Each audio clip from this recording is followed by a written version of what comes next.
Good afternoon and welcome to bill hearings for the House Health and Government Operations Committee. It is Thursday, March the 14th, and we are starting at 5:22. Thank you so much for your patience. I know that some of you came early and we were on the floor. This is crossover week, so it is difficult to anticipate and be able to predict the time. So I thank you, and every committee member here and staff thanks you for your patience, all right? I'm going to go through some of the rules in this committee, and then I will discuss the bill order. The bill order may change depending on whether the sponsor is here or not, okay? So be flexible and patient.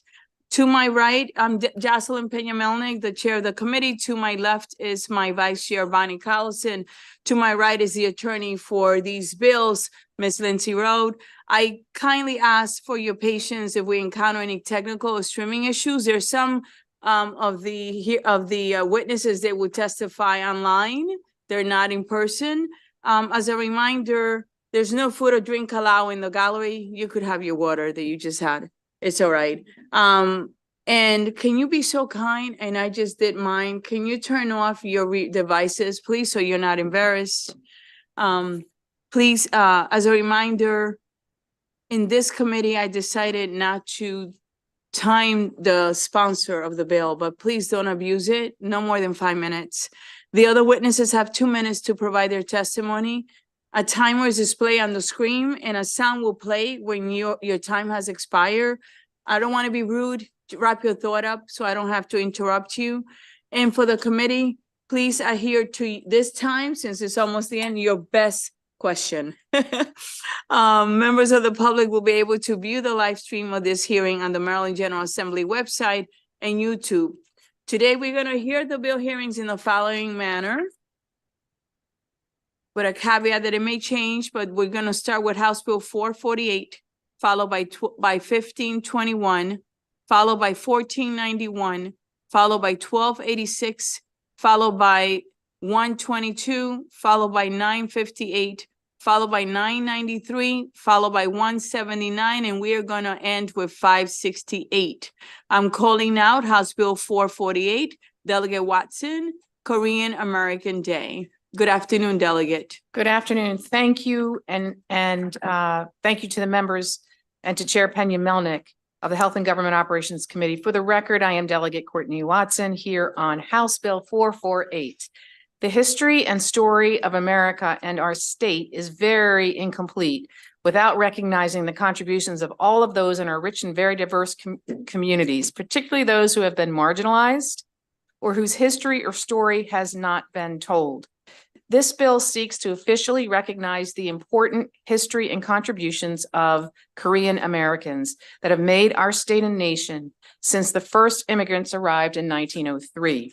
Through their very hard work, their industry, their talent, they have contributed much to our economic vitality, our cultural richness, including serving bravely in our United States Armed Forces and propelling our state forward in science, technology, business, sports, and the arts, and really just about every single field.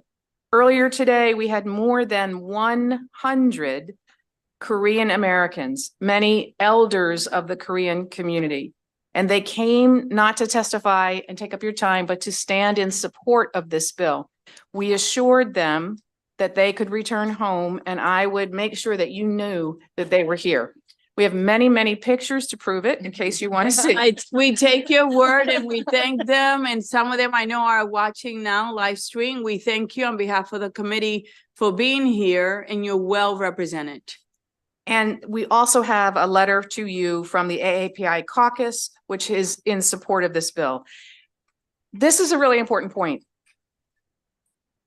Passing the bill this year would be very, very significant because it would align our first official Korean American Day in Maryland with the 20th anniversary of Congress officially recognizing Korean American Day. I hope this committee will consider joining me in recognizing the essential contributions Korean Americans have made to our state and give this bill a favorable report. On my panel, we have leaders from the Maryland Korean American community and our own Vice Chair Chang, who will introduce themselves and give you a little bit more background on this bill. Thank you. Good afternoon. Good evening. Good evening, It is Chair. evening already? Okay. Good evening. Chair, Vice Chair, and committee members. My name is Young Smith. I am the president of League of Korean Americans. I'm here today to urge you to support the official recognition of Korean American Day through the passage of House Bill 448. As a Korean American myself, I'm deeply aware of the significance of this day and the importance of acknowledging the contributions of Korean American to the United States. Korean American Day, observed on January the 13th, marks the arrival of the first Korean immigrants to the United States in 1903. This day serves as a poignant reminder of the bravery and resilience of those early pioneers who embarked on a journey to a new land in pursuit of opportunity and freedom. Throughout history, Korean Americans have made invaluable contributions to various aspects of American society. From pioneering business to excelling in academia, arts, sports, and politics, Korean Americans have left a significant mark on our nation's cultural, economic, and social landscape. Passing a resolution to recognize Korean American Day is not merely a symbolic gesture, but a meaningful affirmation of the values of inclusiveness, diversity, respect for all communities. It sends a powerful message of appreciation and acceptance of Korean Americans across the nation, affirming their rightful place in the American tapestry. Therefore, I urge you to support the passage of Bill 448, officially recognizing Korean American Day. Let us come together to honor the sacrifice, achievements, and enduring legacy of Korean Americans, and reaffirm our commitment to building a more inclusive and prosperous nation for all. Thank you for your time and effort in making this historical moment possible. Thank you, and thank you for being here. Next, please. Chair, Vice Chair, and committee members. My name is Julia Chang, and I'm a resident of District 35A, Harford County. I'm submitting this testimony in support of House Bill number 448. I jumped at the opportunity to testify in person because of what the passage of this bill means not only to me, to my family and the Korean American community, but most importantly, to my children. So what does it mean to me? First, it recognizes the achievements of those who dared to dream big, the American dream. I think of my parents, grandparents, and other Korean American immigrants, and I'm in awe of all that they've been able to do. Move to a new country, learn a new language, try new foods, and adopt a culture that they now pledge allegiance to. Incredible. And then there are those who are like me, 1.5 to second generation Korean Americans who may have struggled to feel accepted. I was born, raised, and educated in the metropolitan DC area, a quite diverse area. But even then, I struggled to find many who look like me. So what does this do to a child? You feel like maybe opportunities are reserved for maybe non-Asians. And this mindset followed me into adulthood. And only recently, a few years ago, was I able to break through that mindset as I competed for my first pageant and I was crowned Mrs. Maryland America, serving the Korean American community and the state of Maryland in a way that I never knew was possible for me. And lastly, for my children, I pray and hope that they grow up believing and knowing that anything and everything is possible for them. So, to conclude, the passage of this resolution will recognize, accept, and empower Korean Americans of all ages all across the great state of Maryland. I respectfully urge this committee to return a favorable report on House Bill number 448. Thank you. Thank you, and congratulations. Thank you. You're welcome, Delegate Chen. 네, 안녕하십니까. 좋은 일 주셔서 감사합니다. Madam Chair 펜니면하고 Vice Chair Bonnie Colson, 대표님 고맙습니다 하고 Courtney Watson 의원님 고맙습니다. 고마워요. 네, 저는 한국 사람하고 한인 미국 사람. So my name is Mark Chang, member of Maryland House Delegates, and it's a great honor to be here today before the Health and Government Operations Committee. Do hope that the committee would consider this piece of legislation. Since 121 years ago, the first Korean immigrants arriving to the United States. They've really had K-influence, K-culture, K-pop, K-drama, and K-politics really influence our nation right here in Maryland. good gentlelady, Delegate Courtney Watson, right in her district, is a very vibrant part of our, not just our state, but our country with the Korean American community with Korean Way and also Koreatown. So really appreciate Delegate Watson introducing this bill. And I hope that the Health and Government Operations Committee would consider establishing just as a commemorative day. Gomasmida. You're welcome. So I'm going to open it up for questions. I want to thank you for being here and see if anyone has any questions. If they don't, it means you did an amazing job. Delegate Lewis. Sorry. Thank you, Madam Chair. Thank you. Thank you, Delegate Watson, Delegate Chang, and your panelists. Ms. Korean Maryland. Wow, we're honored to have you. We've never had a pageant winner here, so thank you. I think this bill was introduced a few years ago. Is that right? And so I'm curious to know why now would be a good time for us to pass this bill. Who'd be the best person to answer? Thank you very much, Delegate Lewis. The legislation that was introduced prior to the pandemic, actually weeks before the pandemic, that was the Hangul-nar Day. That was a commemorative day to recognize the Korean language.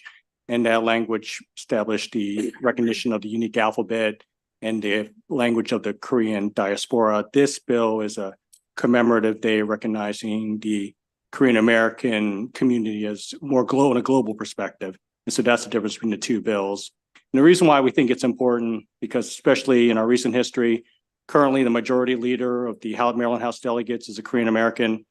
Former First Lady of the great state of Maryland is a Korean American, and Korean Americans are really making a lot of contributions. And as we stated earlier, that the gentlelady from Howard County, Delegate Watson, her district is probably one of the most vibrant Koreatowns, Korean areas, Korean ways, in not just right here in Maryland, but across the country.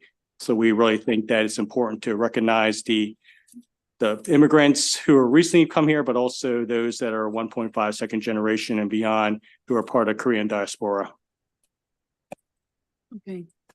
Seeing no other questions, thank you so much. Thank you. Okay, really appreciate it. Thank you. You're welcome. This actually concludes the bill hearing on House Bill 448, and I want to again thank everyone that came earlier, okay? You're welcome. Have a blessed day. We're going to go on now. This concludes the bill hearing on House Bill 448. We're moving on to House Bill 1521, Maryland Children's Health Program Eligibility and Administration. Will the department please come forward? And good afternoon. Good afternoon, good evening. Actually, good evening. I'll get it right at some point.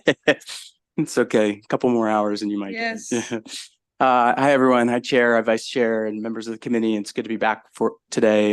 For the record, Ryan Moran, Deputy Secretary of Healthcare Financing and Medicaid Director. I am really, really pleased to be here today on House Bill 1521 for your consideration. House Bill 1521 is two things. One, it's a win for kids and families in Maryland. And two, it's the best use of our state's dollars.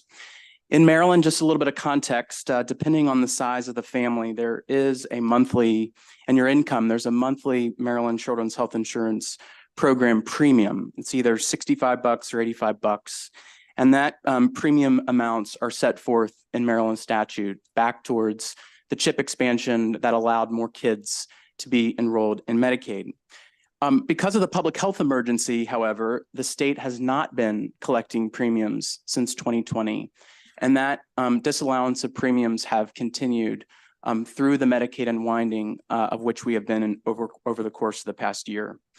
However, today we find ourselves at an inflection point. There were recent federal requirements and guidance that now allow us to revisit what is the calculus on the value of premiums for kids and their families, as well as the cost from the state's perspective that it takes to invest in the technology, the IT systems, the mailings, the printings, and the other overhead to collect premiums in these amounts.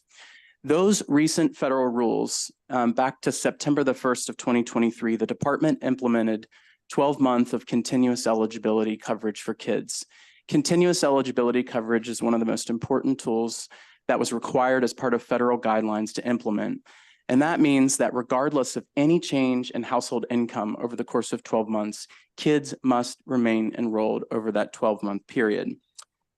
Maryland led the nation in that implementation, something of which we're very proud of. We implemented continuous eligibility 4 months ahead of the federal guidance, and requirements of January 1 of 2024.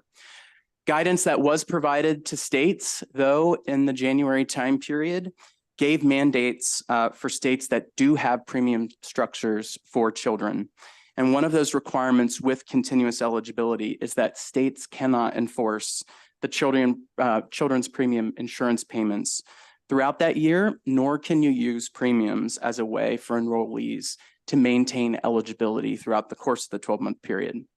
So that's why, as the department has done the math, we've taken a close look at this as we conclude our unwinding and redetermination process to say of all the things that we need to invest in terms of IT to facilitate the collection of premiums that will require ongoing maintenance costs, along with the expenses that I've already highlighted, we actually project that based on the inability to collect premiums over the course of the 12-month period, that premium revenues will substantially decrease as we move forward into the future. And the infrastructure investments that we will need to make, including that overhead, will make this essentially a cost-neutral initiative. So what we collect in premium revenue or what we expect based on these recommendations versus what we have to invest on an annual basis, there's actually a general fund savings of about $35,000 that we've calculated. That's part of this fiscal note. The last thing I want to mention on this bill is that the implications on this particular bill is a huge win for Maryland kids and families. We know that premiums are a barrier, and they add barriers for low-income children and their families. And these barriers of premiums impact the continuity of coverage and the care for children to improve their overall health outcomes. So, Chair, with that, we urge a favorable report on House Bill 1521, and I'm happy to take any questions. Thank you. Are there any questions regarding this bill? Seeing none, thank you. This is great news. Appreciate it. Wonderful. Have a blessed day. This is the only witness for this bill, and this actually concludes the bill hearing on, what is the bill number? I will get it right, 1521. Thank you. Now we're moving on to House Bill 1491, Delegate Rogers.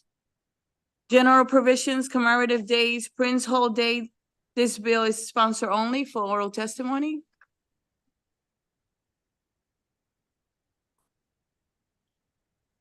Good afternoon, Delegate Rogers. How are you? Good afternoon, Madam Chair. Nice to see you. You can get started. Yes, ma'am. Thank Chair you. Peter Melnick, Vice Chair Cullison, and members of the wonderful, compassionate, just like I said last week, Health and Government Operations Committee. I always love coming before all of you. So I am Delegate Rogers, for the record, representing Legislative District 32, and I am here today to respectfully request a favorable report of House Bill 1491. This bill would require the governor to annually proclaim the second Sunday in September as Prince Hall Day. I believe this legislation is not only a suitable tribute to Prince Hall, but also a significant step forward towards recognizing the contributions of African Americans to our state's history and culture. Prince Hall was a prominent figure in American history, particularly within the context of African American Freemasonry. His legacy is one of resilience, leadership, and advocacy for equality and justice. Establishing Prince Hall Day would serve as an educational opportunity for Marylanders of all ages. It provides a platform to teach our young scholars about the importance of Prince Hall's work in advocating for the rights and dignity of African Americans during a time of pervasive discrimination and inequality. His efforts paved the way for progress and inspired generations to come. I respectfully request a favorable report of House Bill 1491, and I would just like to mention to the committee that in your packets, you have a more in-depth history of Prince Hall Masonry here in Maryland. And then I would be remiss if I didn't mention some of the more famous Maryland Prince Hall members who have distinguished leaders who have been and are members of Prince Hall Masonry. The Honorable Elijah Cummings, former Congressman for the 7th Congressional District, the Honorable Kwesi Mfume, Congressman for the 7th Congressional District, the Honorable Kurt L. Smoke, first Black Mayor of Baltimore, Herman Williams, the first Black fire chief of Baltimore and father of Montel Williams, and the Honorable Wes Moore, the 63rd governor of the state of Maryland. Thank you very much, Delegate, for presenting this bill. We really appreciate it. Are there any questions for the delegate? Seeing none, thank you so much. We really thank you for being with us and for being patient as you waited. This actually concludes the bill hearing on House Bill 1491. Next, we're going to House Bill 1286, Delegate McComas, Task Force to propose the Maryland State Song. Delegate McComas, will you please come up?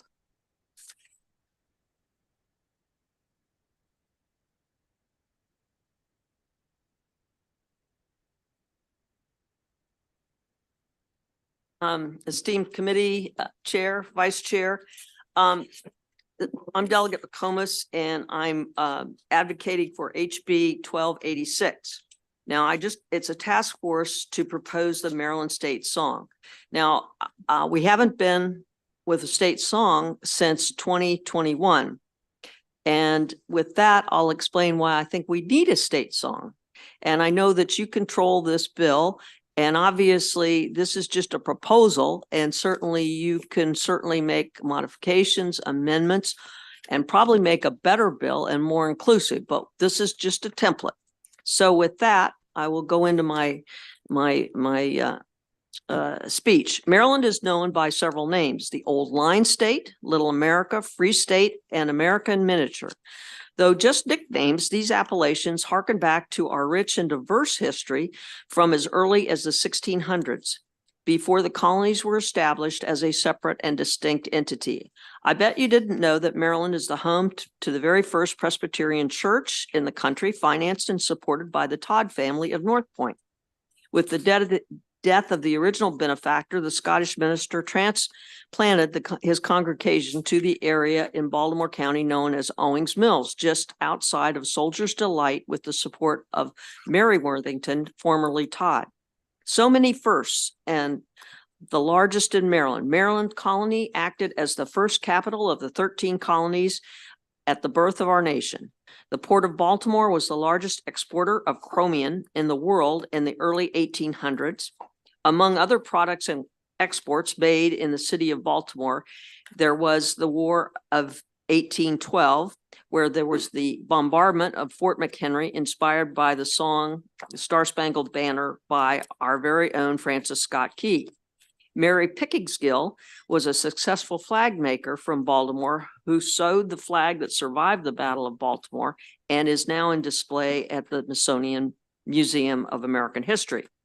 She also was a seamstress and also developed a social agency for ladies, disadvantaged women who need help.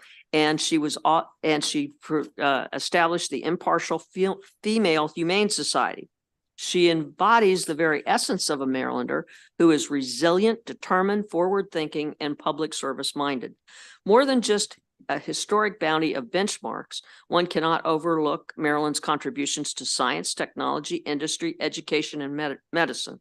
The Chesapeake and Ohio Canal was an engineering wonder at the time. 134 miles of hand-constructed channels formed by a combination of aqueducts and lift lock technologies of the day, connecting Montgomery and Allegheny County. The U.S. Naval Academy, located here in Annapolis, was founded in 1845 with just 7 professors and 50 students. Its mission was simple: provide a healthy and secluded environment to produce well-trained midshipmen for the challenges and battles ahead. Baltimore City is known for the founding of ice cream industry through the efforts of C. Jacob Fussell. At the time of his death in 1912, his company was making 30 million gallons of ice cream a year. And then we come to Johns Hopkins, which was opened in 1876, based on the German university model, emphasizing research and science, and later with the general philanthropic support medicine. 10 years later, Enoch Pratt Free Library opens, and the first free circulating library. It remains in operation today, a testament to Maryland and its place in history in the future. And let's not forget our sports legends: Babe Ruth, the Sultan of Swat, the Iron Man, Cal Ripken, Brooks Robinson, the Human Vacuum Cleaner, and Johnny Unitas, the Golden Arm.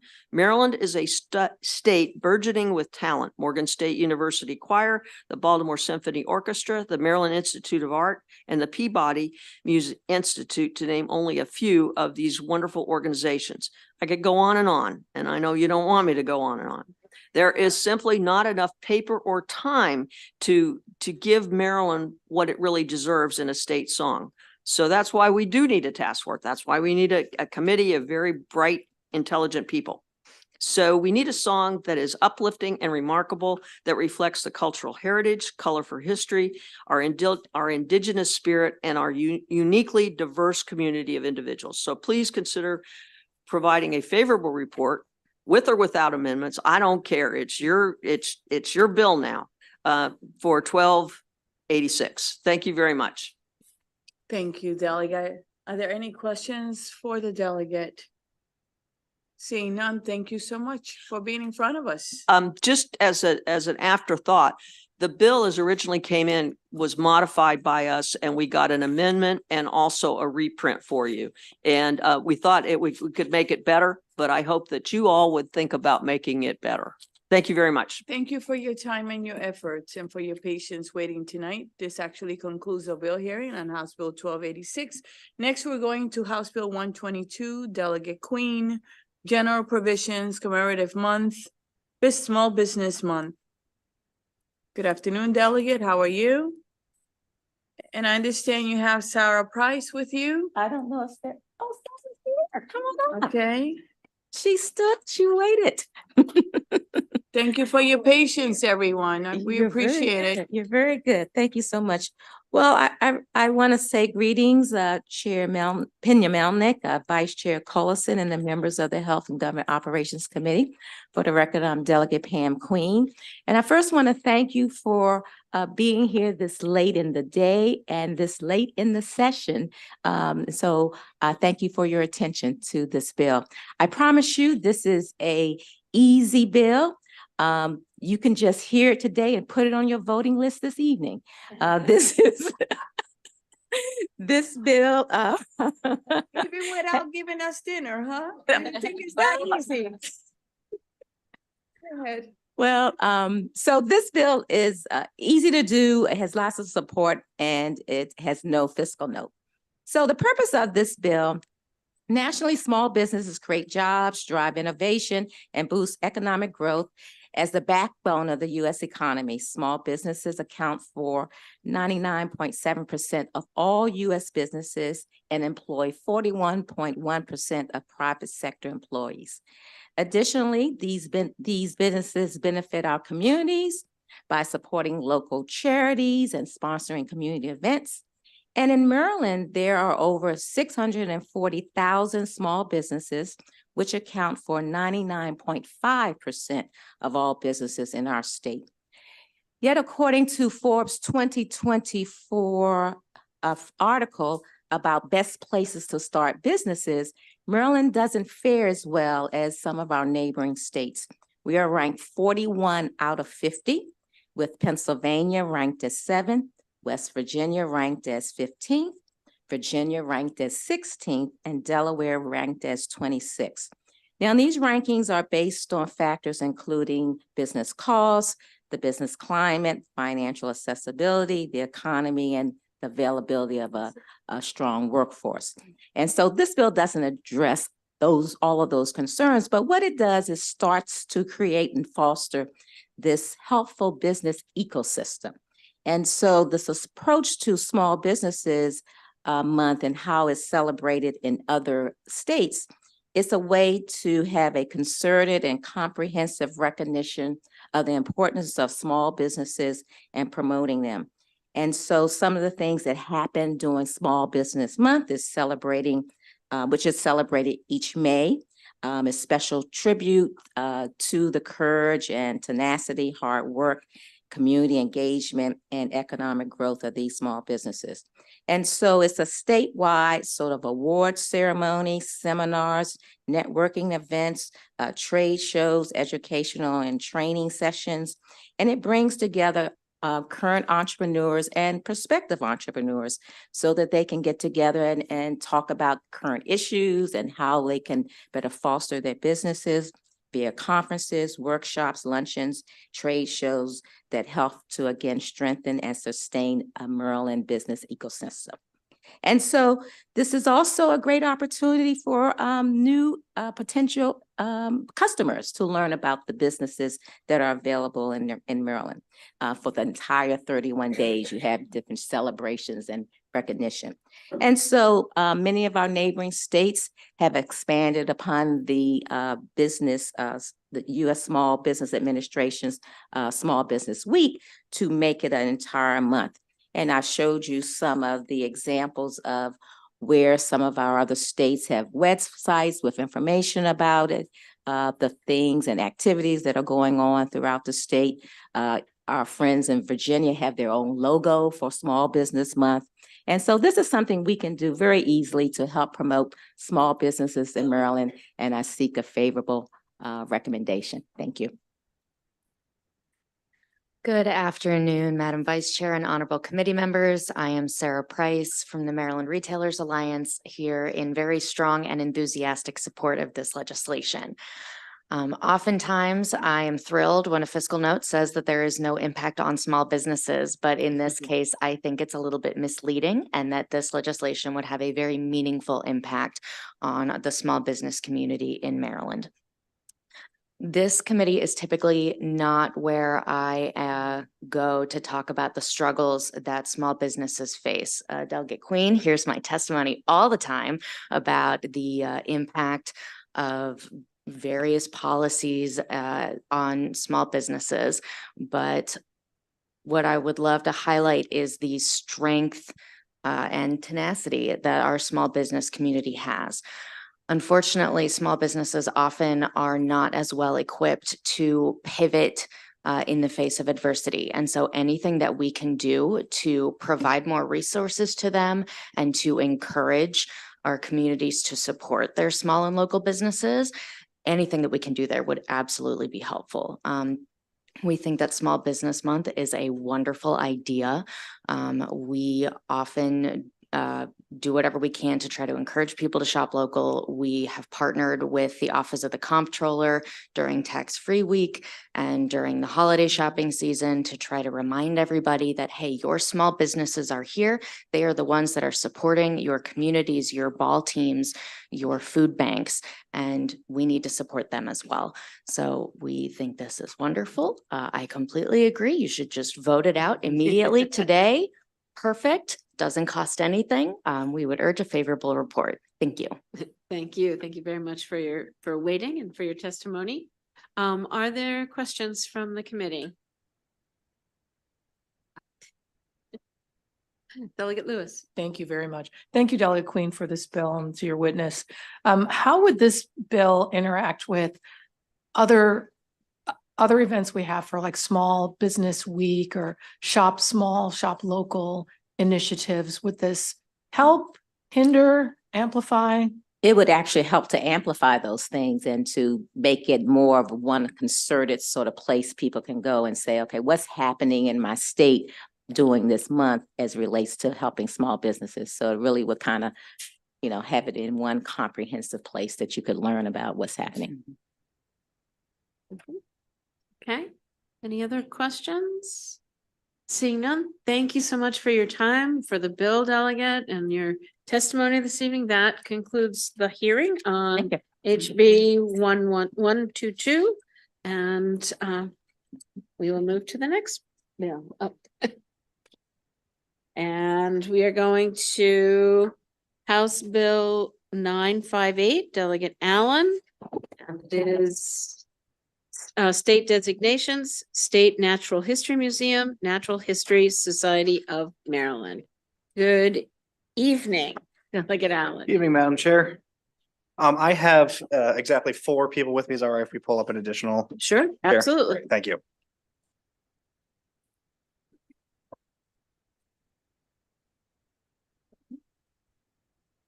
All right, Madam Chair, Madam Vice Chair, friends and colleagues on the committee, my name is Delegate Nick Allen, and I'm here to testify today in support of House Bill 958, which would name the Natural History Society of Maryland as the official state natural history museum. So really what I'm here to tell you about is a hidden gem in Baltimore County. A hidden gem full of history, one that's been around for almost 100 years, and yet almost no one outside of the community immediately around it knows about it. The Natural History Society. I'll let my friends on the panel tell you a little bit more about this society and its history and the exciting things that they have going on now. But I just want to say how proud I am to have this incredible place in our district, in District 8, and how proud I am to be not only their delegate, but also a member of the society myself. Fundamentally, I believe that Maryland as a state deserves a natural history museum. Yet the sad fact is Maryland is one of the few states in the country without one. We can change this. And as I see it, we really have three options. Number one, the status quo, that is without a natural history museum. Number two, to found and start a museum completely from scratch. Or three, to adopt the Natural History Society of Maryland as our state museum, which is already growing, which is already in the community, already very active and continuing to grow. And then as a state, we can help to develop it and help it to become the museum that we all deserve. So I thank you all for your time and consideration during probably what is the busiest week of our year. I want you all to know, regardless of how this bill turns out, you're all welcome to visit District 8, and Delegate Bandari and I will show you around the Natural History Society as our guests. So I now turn over to my panel. I look forward to answering any questions you have. Thank you very much, Delegate. And who would like to go next? Good evening. My name is Linda Davis, and I'm a longtime advocate and advisor of the Natural History Society of Maryland. I'm joined today by our Executive Director, Joe McSherry, our advisor, Charlie Davis, and members of our staff. We wholeheartedly support the proposed bill, House Bill 958, which will identify the Natural History Society of Maryland as our state's official natural history museum. Our history. Since 1929, we have been the dedicated caretaker of some of Maryland's most significant collections, representing our state's natural heritage. Until the 1970s, we operated a museum in Druid Hill Park, which saw tens of thousands of visitors each year and ran a thriving school program. After this, our collections were in storage, but we continued to offer educational programs, publish journals, and contribute to research. In 2006, we purchased our facility in Overlea and began a new chapter. Today, we have over 1,300 members. We hosted 271 programs and workshops in 2023. And our current exhibit features the first mounted woolly mammoth skeleton to be ever displayed in our state. We are currently planning a state-of-the-art facility renovation to safeguard collections, provide enhanced educational opportunities, and support revitalization goals in our community. It is our honor to partner with like-minded groups in Maryland, which undertake natural science education, exhibitions, and professional research. That said, we recognize that our collections uniquely reflect an interdisciplinary diversity not found elsewhere, containing 200,000 minerals, fossils, flora, fauna, and artifacts from the region. For 95 years, we have pursued our mission in eager collaboration with other experts in our state. We would be honored to be officially designated as Maryland's State Natural History Museum.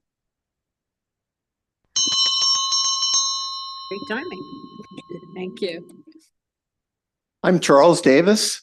I am currently the curator of botany at the Natural History Society of Maryland. And I'm going to speak briefly about part of the museum most of you never know about. A museum consists of two parts. There's an inner museum in which there are collections and research taking place. And then there's the outer museum. And that's the museum you experience if you visit a museum, is that outer museum where things have already been interpreted. Part of the benefits of this bill is the benefits that will happen to the inner museum. When research takes place, the collections are studied to answer important questions about medicine, disease, and biotechnology, environmental management, conservation and wildlife studies, climate change, agriculture, fisheries, pests, minerals, culture, recreation, and education. The collections contain irreplaceable information. These are all things going on in the inner museum behind the scenes.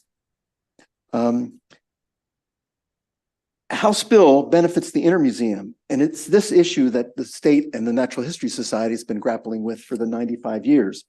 Because Maryland doesn't have a state designated repository, collections like this sample. This is a sample from a butterfly collection that had 17,000 butterflies in it that was made by an individual. We were able to obtain it, but only at the last minute, because at the end of life or when people are downsizing, things like personal collections are the first thing that people say, well, we don't know what to do with this. And it's because we don't have a state designated repository. And so part of the benefit of this bill increases our visibility and will allow collections like these to not go to landfills as has happened in the past. So that's the benefit. Thank you. Next, please. Good evening. I'm Bronwyn Strong, the program director at the Natural History Society of Maryland.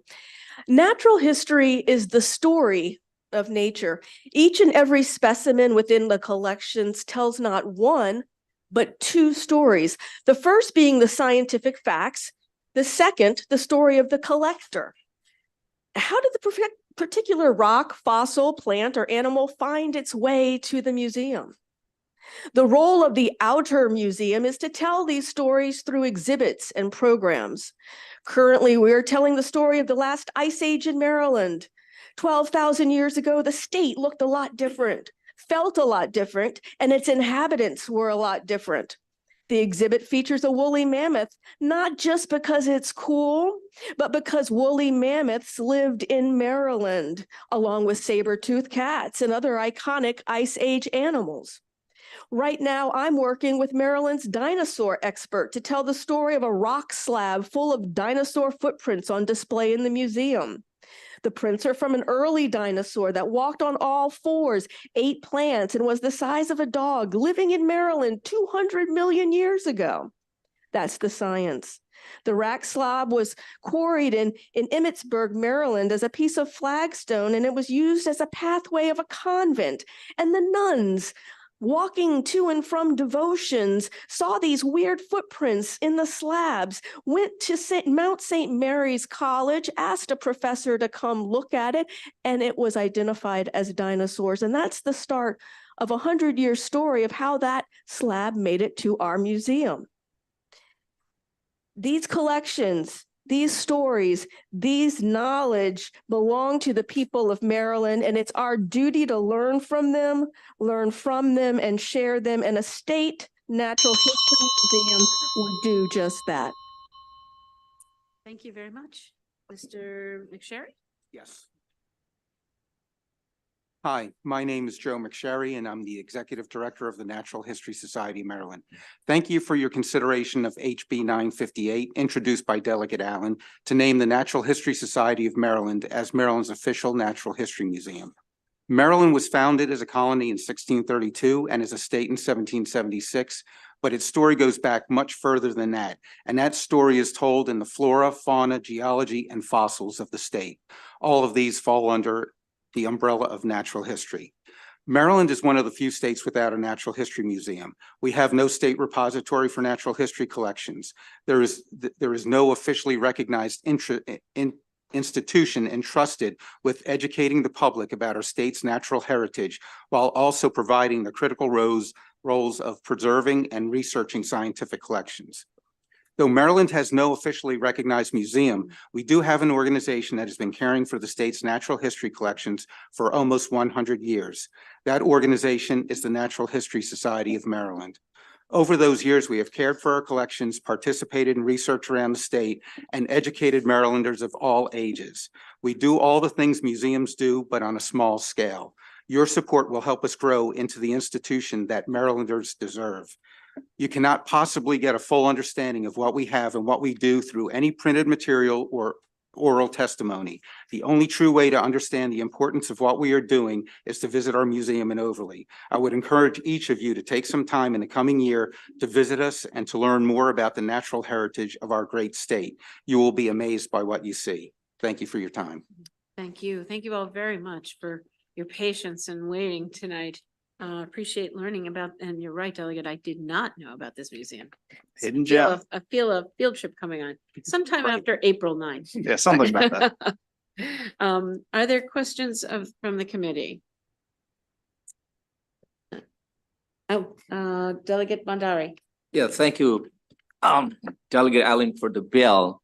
I'm an educator. How will designating this, our museum as a state natural history museum benefit children, school-age children, especially given its accessible location on the border of the city and Baltimore County, where the minority population is on the rise, in terms of enhancing educational opportunity and fostering a deeper connection with our natural heritage? And thank you for the question, Doug, and thank you for being a co-sponsor, by the way. I'll turn that over to one of my panelists. I think they can answer that best. Well, we have an active environmental and education program. Our museum is free. So you can come in and it doesn't cost anything. These treasures belong to the people of Maryland, and we don't feel that there should be any barriers to them and to the science. Already we are putting fossils into the hands of teachers who then put them into the hands of students. And as the designation would help just raise that awareness that we are here as a resource so that more teachers will reach out to us and say, how can we get our students involved? How can we connect our students to these wonderful specimens on this hands-on way to look at and feel and investigate and study our natural history? Chair Penny Melnick. Question, but where are you housed? Who pays for the rent? Do you have a building? Where do you get funding from? Well, in the past, we had a museum in Druid Hill Park from the 30s to the 70s, and we rented that space, and we lost it. So everything went into a row home in Charles Village. Now we actually purchased this building in 2006, and thanks to grants and a big bequest, we paid it off. So we own our building. Most of our funding comes through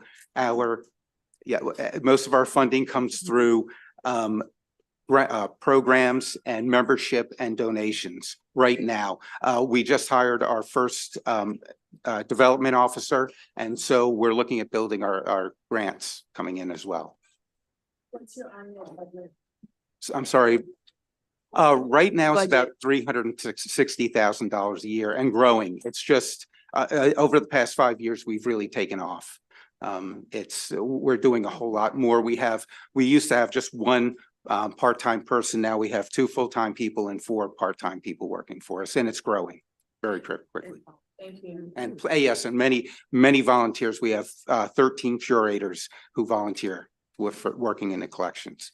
And a lot of these curators are world-class. They're people who have worked overseas, curated museums in as far away as New Zealand, the American Natural History Museum in New York, just incredibly accomplished experts. Thank you so much. Appreciate it. All right. Thank you. Seeing no further questions, that concludes the hearing on House Bill 958. Thank you all. you very much Thank for your time and your testimony today.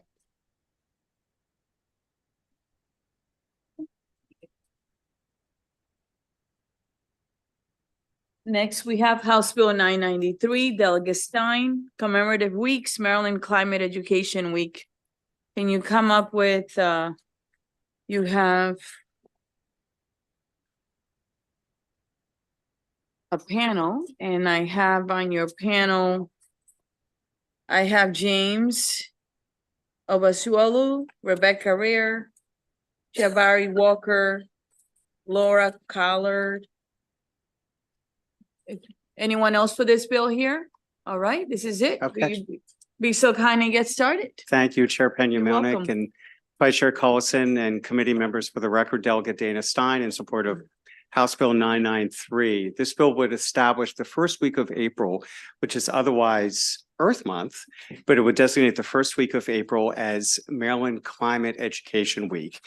And there really are 2 sources for this idea. One is the state's Commission on Climate Change, which is housed within MDE and is a very active commission. I represent the House of Delegates on it. And every year, the commission makes a number of recommendations to state agencies and to the legislature with respect to improving climate policy. And as you'll hear, this was one of the specific recommendations that came out of the commission. But the other source, which is really more important, is young people themselves, college students, high school students. And, every time I speak to a class about climate change or a group of students on the issue, there are always several who want to learn more. They want to become more engaged. They want to know how they, their families, their schools, their communities can learn more about the challenge of climate change, especially for us Marylanders, and how they can get involved in either reducing their emissions, from their household or their school, or improving the resiliency of their communities. So as a result, this recommendation to designate the first week of April as Climate Education Week, the idea is to build on this substantial interest among young people by declaring a climate week, which would hopefully galvanize more, even more learning and activity. So here, one of the work groups of the Climate Change Commission focuses on education, communication, and outreach. And this group is committed to providing free online resources for teachers and instructors and being a catalyst for further work to celebrate and implement Climate Education Week. So with that, Madam Chair, I urge a favorable report. Thank you. Thank you. Who's going to go next, please? Go ahead. Okay. Thank you, Madam Chair and esteemed members of the committee. I am Jabari Walker, the Sustainability and Energy Coordinator at Bowie State University and the co-chair of the Education, Communications, and Outreach Work Group of the Bipartisan Maryland Commission on Climate Change. The commission stands with Delegate Stein in endorsing HB 993 for several crucial reasons. First, the bill helps to uphold Maryland's rich tradition of environmental stewardship, aiming to preserve the state's natural beauty and resources. This bill recognizes that climate change is a pressing threat to our environment, economy, and public health. Observing an annual Climate Education Week will raise awareness about the causes and solutions of climate pollution on Maryland's vulnerable lands and coastal areas and the health and well-being of all Marylanders. In addition, this bill will foster partnerships with educational, research, community, and faith-based institutions surrounding this awareness. HB 993 has extraordinary support by renowned organizations for which the commission is grateful. We are also grateful to Ms. Mary Kay Connerton, Maryland's current Teacher of the Year, and also spokeswoman for our 2024 Maryland Climate Teach-In. I would like to quote some of her written testimony in her absence. She wrote, quote, "I applaud Delegate Stein and the General Assembly members working with teachers and community groups to make Maryland Climate Education Week a reality. It signifies commitment to our children. We must equip our youth with climate competencies. Their future depends on it. HB 993 is an easy, positive step to take," end quote. This cost-free legislation is simply create Maryland Climate Education Week, showcases Maryland's leadership in reducing greenhouse gas emissions and promoting public awareness of the state's climate goals and possible solutions, and will likely set a national precedent. Thank you for your consideration. Thank you. Next, please. Good evening, and thank you for your attention. My name is Laura Collard. I'm the Executive Director of the Maryland Association for Environmental and Outdoor Education, and I'm here in favor of and support of House Bill 993, Maryland Climate Education Week. This bill urges participation in activities and initiatives and the taking of action. And Maryland Climate Education Week will provide a mechanism for discussions about climate change, for sharing best practices, and for advocating locally and throughout the state. During the 2015 session, the Maryland General Assembly codified the Maryland Commission on Climate Change, charging the commission with advising the governor and assembly on ways to mitigate the causes of and prepare for and adapt to the consequences of climate change. Climate change is impacting each of us today, some acutely and some not recognizing the impacts of climate change. The designation of Maryland Climate Education Week is a way that the state can encourage schools to share ways that they are mitigating causes and adapting. Our youth are anxious about the future. We need to provide more opportunities for students and all of us to see what is happening. The impact of knowing that collectively, students and teachers, school systems, parents, organizations, and businesses in our states are working to mitigate provides hope. An annual Maryland Climate Change Week can stimulate businesses, schools, and communities to take action and to share what's being done. Maryland is a leader in environmental education nationally. The Maryland Green Schools program is another way for schools and school systems to actively demonstrate how climate change and environmental education is being integrated into learning, knowledge leading to action, action leading to hope and change. Mayo, the Maryland Association for Environmental and Outdoor Education supports this week and will help to promote the week with schools and students. And that's all correct. Good evening, Madam Chair, members of the committee. I'm Rebecca Rear, Director of Climate Policy and Justice at the Maryland League of Conservation Voters, here in support of HB 993 to declare the first week in April Maryland Climate Education Week. Thank you, Delegate Stein, for introducing the bill. We were joined by 17 organizations on our written testimony, including the Maryland Health Professionals for a Healthy Climate and the Maryland Public Health Association. You'll find details there about the recommendations from the Climate Commission and echo a lot of what you've heard today. So while I'm here, I would just like to share a few personal stories to help illustrate the potential impact of focusing on climate education. I'm in front of you today because an environmental science teacher at Baltimore Polytechnic Institute changed my life. In his class, I began to understand the connections between the environment and our health, and the way we can make changes in our own lives, but more importantly, change the systems that dictate our lives to build healthy environments for everyone. It was a pretty linear path for me after that, and it would be an honor to be part of an effort that declares similar educational opportunities to others. Also, I had the privilege of being an editor and contributor to a 2021 report on climate change and mental health. In compiling the findings, it was very clear that youth are experiencing a mental health crisis, in part because of the eco-anxiety they face and the anger they feel at prior generations for not doing enough to build a clean energy future. But the main way to combat this anxiety was to engage in community and collective action. When people feel like they're a part of the solution, they're caring for themselves while caring for the planet.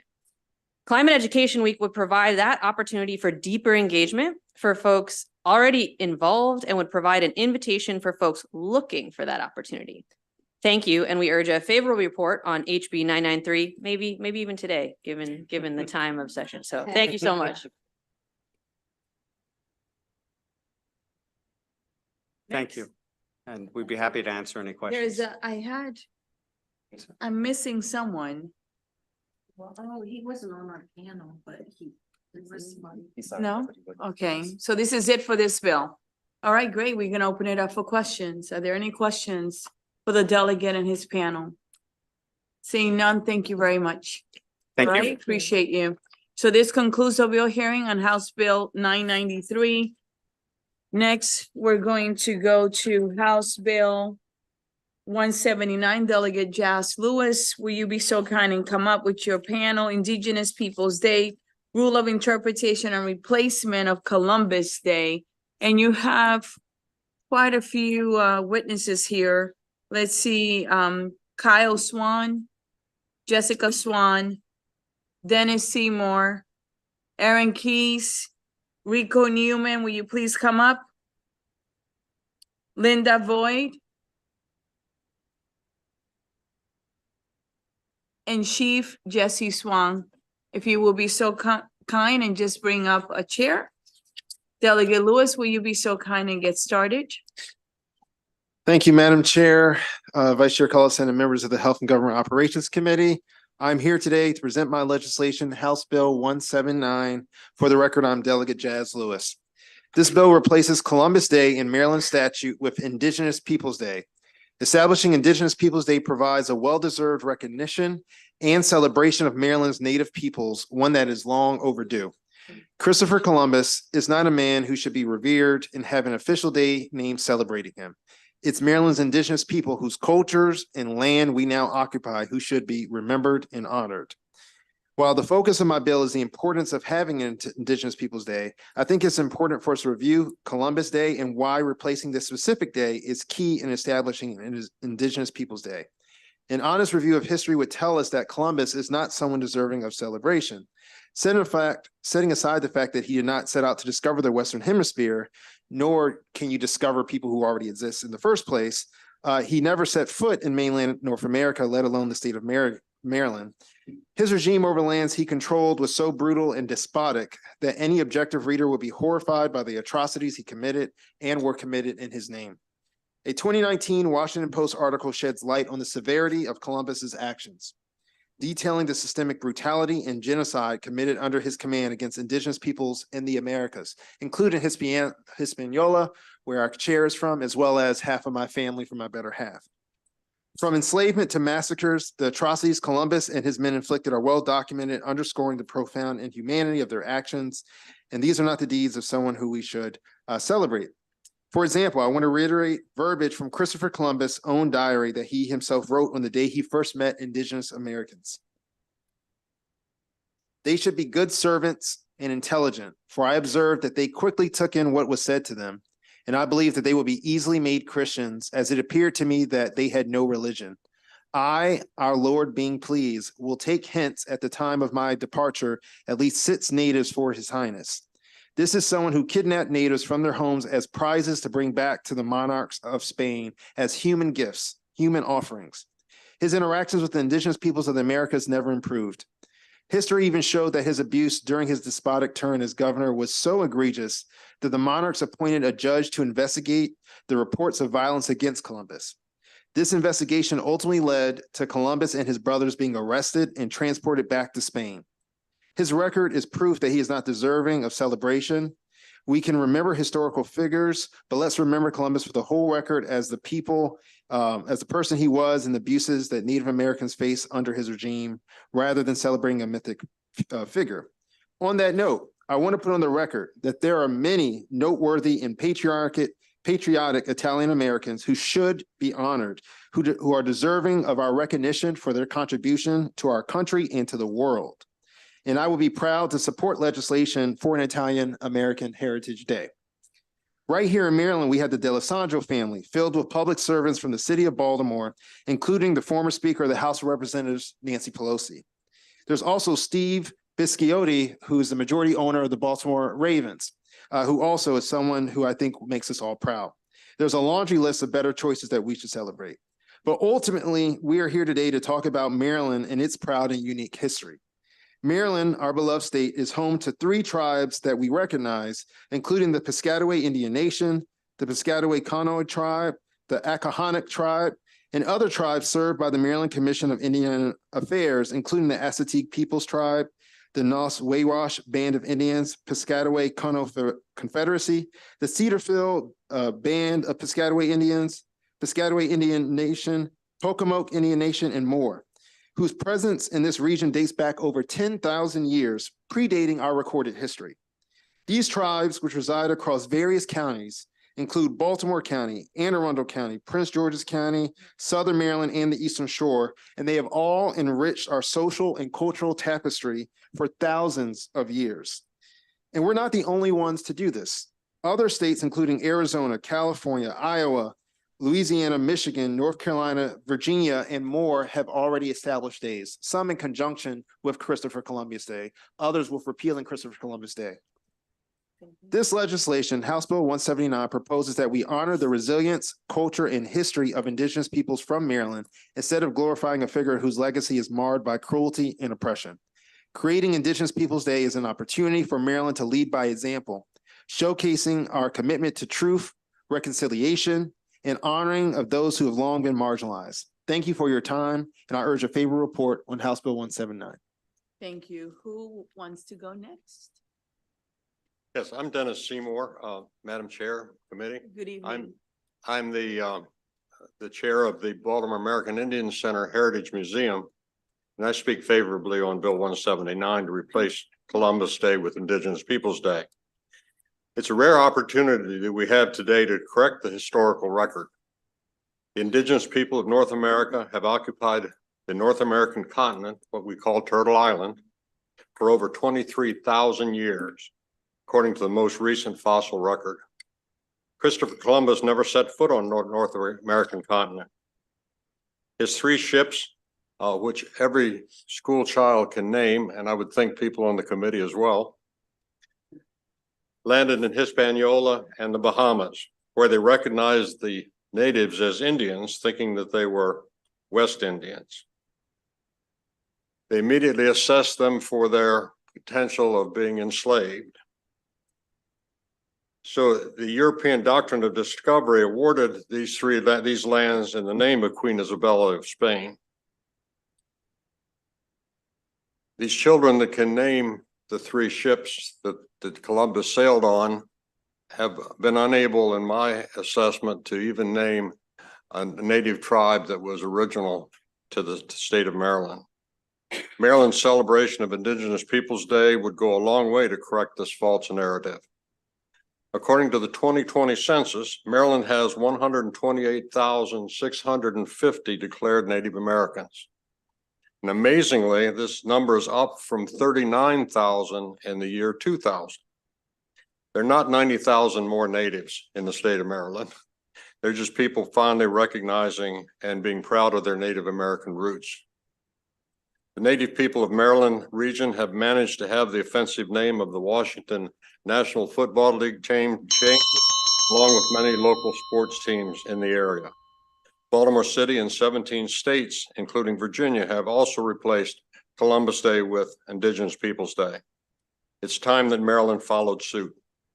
In honor of the 3 Maryland recognized tribes, the Piscataway, Conoy, and the Acahannocks, along with thousands of us with Native heritage, I urge the committee to give a favorable report for House Bill 179.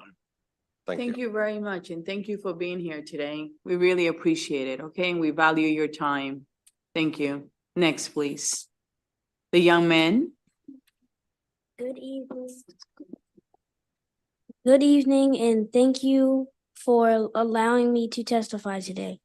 My name is Aaron Dallas Keys. I am an enrolled tribal member of Piscataway Conoy tribe.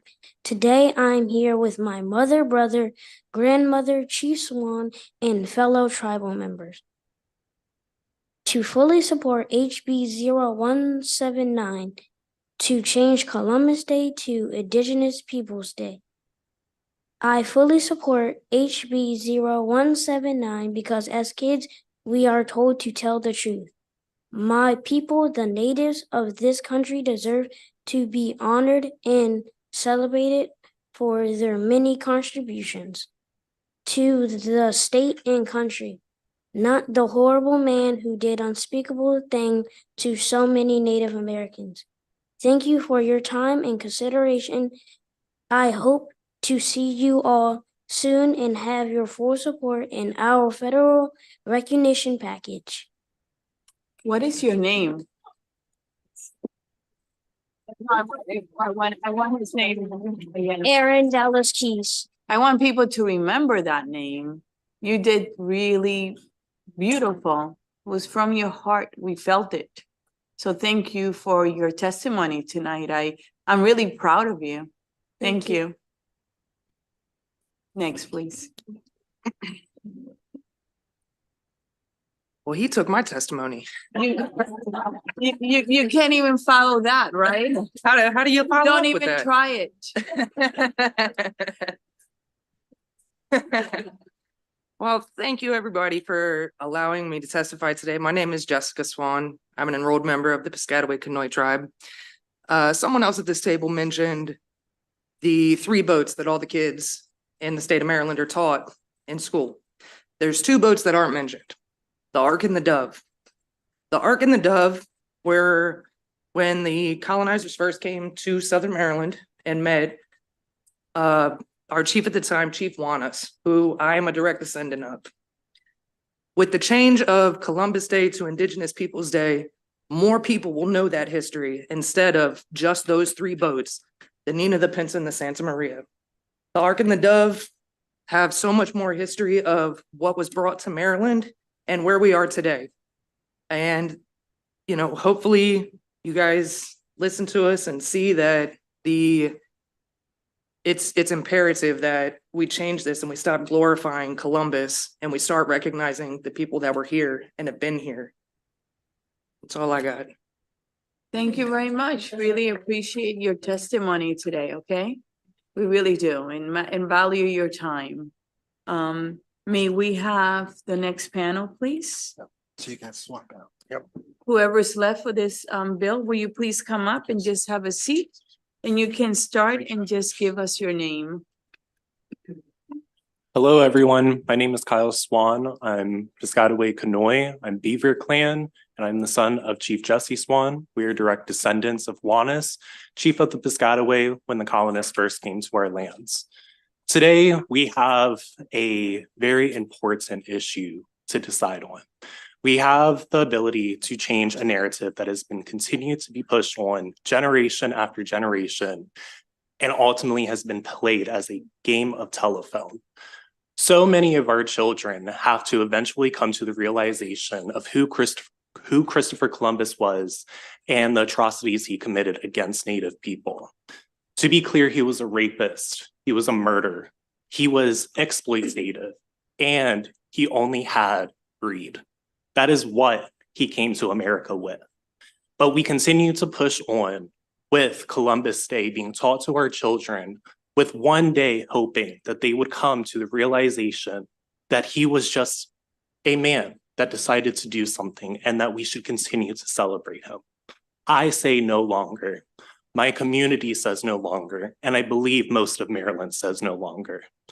Indigenous Peoples Day changes a narrative for us to recognize that one man does not decide the fate over America, let alone Maryland.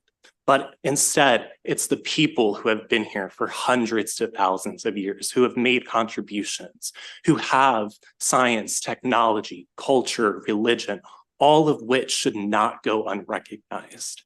So with that said, I'm simply going to ask you, please support this name change. Thank you, and thank you for being here, okay? Next, please. Good afternoon. Good afternoon. My name is Chief Jesse James Swan of the Piscataway Kanoi Tribe, Beaver Clan. So, I wrote a testimony for this and I didn't have plans to speak, but, we try to encourage our younger generation to stand up as leaders. And this is why you see the younger generation up here. So I'm just asking if, to support of course, the bill to change Christopher Columbus Day to Indigenous People Day. All right. Thank you very much. And thank you. Thank you for your leadership and for being here and for thank all sharing y'all. Yeah. your journey with us. We really appreciate it, okay? Thank you. Yeah. You're welcome. Is there anyone else left from your panel that I haven't called? There's a Linda Boyd. Is she here? Linda Boyd? I think that does it, right? I think so. Yes. All right, are there any questions for the delegate and his panel? Thank you so much for being with us, okay? Thank you. Y'all have a nice evening. You have a blessed one. I do have an unfavorable, and that is Mark DeSimone. Is he here? Mark DeSimone? Not here. This actually concludes the bill hearing on House Bill 179. Let's move on to the last bill of the evening, which is House Bill 568.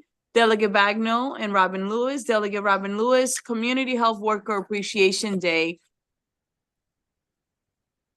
May I please have Ashley Woodlard, David Reek, Robin Elliott, Elizabeth Chung, and Kaylee Umana. And I think Kaylee Umana is virtual. Is she virtual? Let's see. Yeah, she's virtual. Yes, she is. And Tiffany Scott is also virtual. Is Ashley Black here? Oh, yes, that's me. A new last name is Woolard. Okay. All right, Ashley, just Willer or Black Willer? Just Woolard. Yep. Okay. Thank you. And congratulations on your new last name. Oh, thanks. Who would like to get started? Delegate, you should get started. I'll get started. Good evening, Madam Chair, Madam Vice Chair, members of the Health and Government Operations Committee. For the record, I'm Delegate Heather Bagnall, District 33C, Anne Arundel County, proud to present House Bill 568, Community Health Worker Appreciation Day. I know that I stand between this committee and, well, let's face it, more work, but I think it's going to be worth it. You're going to really enjoy this. I think I have the commemorative day that speaks to the relevance of the work that we do in this committee. You have my written testimony, so I'm going to summarize. May 8th, 2018, the Community Health Worker Act was signed into law in Maryland, establishing the State Community Health Worker Advisory Committee, the certification of community health workers, and the accreditation of community health worker certification training program within the Department of Health. This is a part of a comprehensive, holistic effort to raise the profile of our community health workers.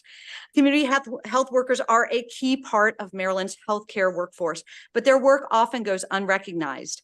I would argue we may be the only committee to understand the essential role which community health workers play in our healthcare ecosystem, especially in our efforts to address public health disparities, because community health workers know the people and the services in their communities. They speak the language of their communities, figuratively and literally, neighborhood by neighborhood. They broker trust in the community and connect their community members with services from preventative screenings and patient education to mental health and recovery services to oral health screenings. This is the workforce which ensures access. Our committee knows the value of this essential workforce, and we have made efforts to raise awareness of their work and value. Last year, we passed a bill to study reimbursement for the full spectrum of services that they provide, which will be completed this December. And today, we have the opportunity to pass a commemorative day, which will not only raise awareness, but build a policy framework that ensures access to quality care for those who would not otherwise have the means to access preventative behavioral health and oral health care on a very personal level. House Bill 568 requires the governor to annually proclaim May 8th Community Health Worker Appreciation Day in Maryland. The language of the proclamation is modeled after similar version adopted in Ohio in 2022. Several other states, including Indiana, Michigan, and New Mexico, have already adopted formal recognitions of the diligent and important work of community health workers, and the U.S. Department of Health and Human Services declared the last week of in August of 2023 National Community Health Worker Awareness Week. This is a bill that raises the profile of community health workers at no cost to the state, recognizing the essential role they play in the care of our communities.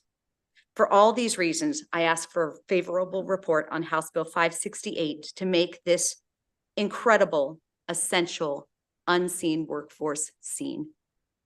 All right, who will be next? I can go next. Good evening, Chair, Vice Chair, and members of the committee. My name is Ashley Woolard. I'm the lead attorney for the Health and Benefits Equity Project at the Public Justice Center. You have our written testimony. We're here in strong support of House Bill 568. Community health workers go by many titles like promotores de salud, health advisors, and community ambassadors.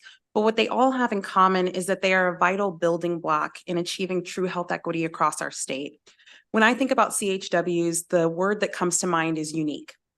CHWs often come from the communities that they serve, which puts them in a unique position to build trust, identify barriers to good health, and provide patient-centered support and care. Through education, advocacy, and social support, CHWs help eliminate racial and economic disparities in health outcomes. Maryland proudly boasts of having the 4th largest CHW workforce in the country. Baltimore actually has the 5th largest CHW workforce among metropolitan areas in the country. But we've fallen behind in recognizing the value and contributions of these incredible frontline public health workers to patient care and continuity in care. Our Medicaid program doesn't currently reimburse CHW services, but the top 2 states, California and New York, with the largest CHW workforces, do reimburse them. This leaves our workforce to operate in a unique payment structure that is typically a patchwork of grants, many of which are short-term. We hope to collaborate with the department and committee in future years to address this and make the field financially sustainable. But today, House Bill 568 would be a meaningful first step in publicly recognizing this unique workforce and their undoubtedly impactful contributions to improving health of low-income patient communities. Thank you for your consideration, and we urge a favorable report. Thank you for your testimony. Next, please. I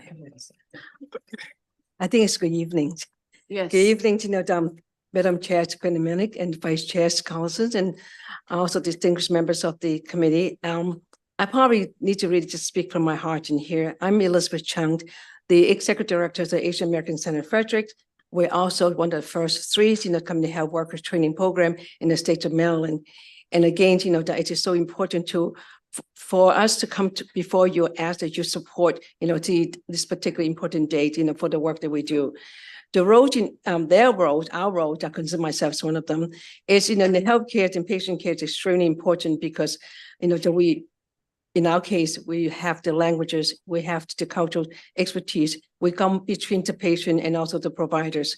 And as I said that, I want to give one particular example to you in terms of why we need to recognize them. We are workforce development. So we need to really bring them up to recognize the value of the work.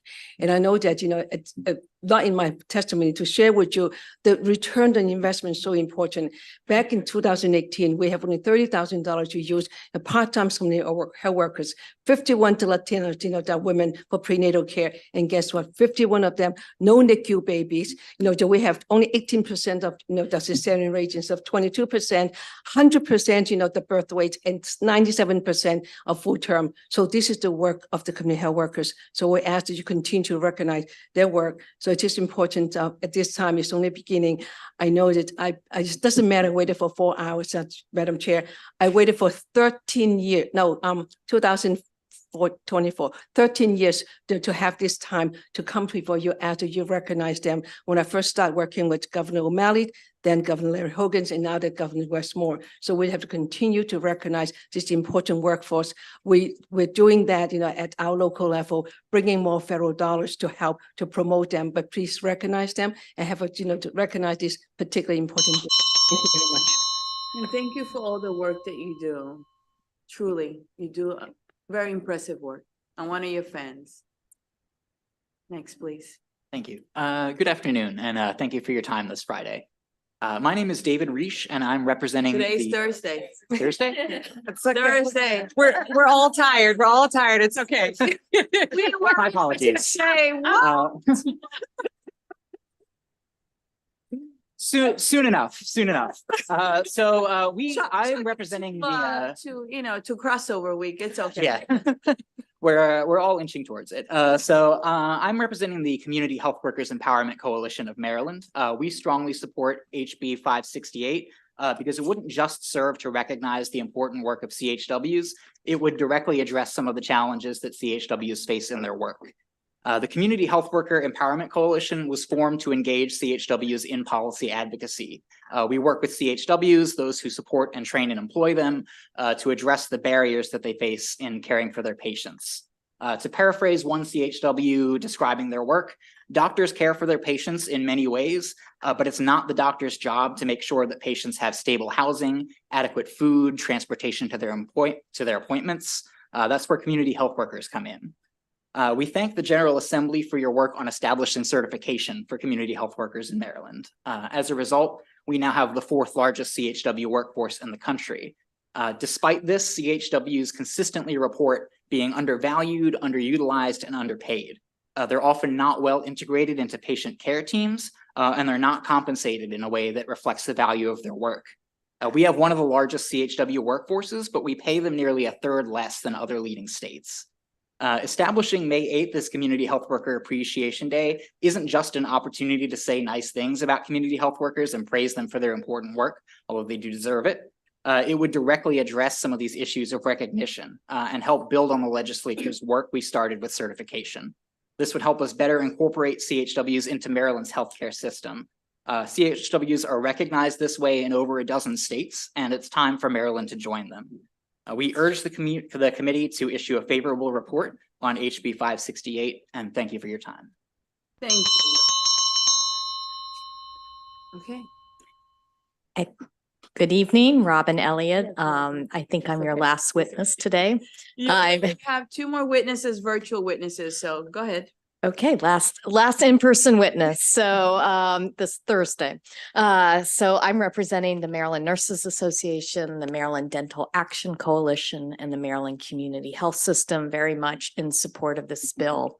I've been working in healthcare for many years in policy, and there's often been something missing from the healthcare system. And I really think that community health workers are the secret key ingredient. And so what this bill does is make it not so secret anymore. So we would ask for a favorable report. Thank you. Thank you very much. Appreciate it. there are two virtual witnesses. Are they there? For the record, Tiffany Scott and Kelly Umana are not there. Are there any questions for this panel? Seeing none, this actually concludes the bill hearing on House Bill 568. Thank you so much for being with us and for being patient, okay? Have a blessed evening. Get some rest. All right. And for the committee, we're gonna go down, but we're coming up again because we're going to vote.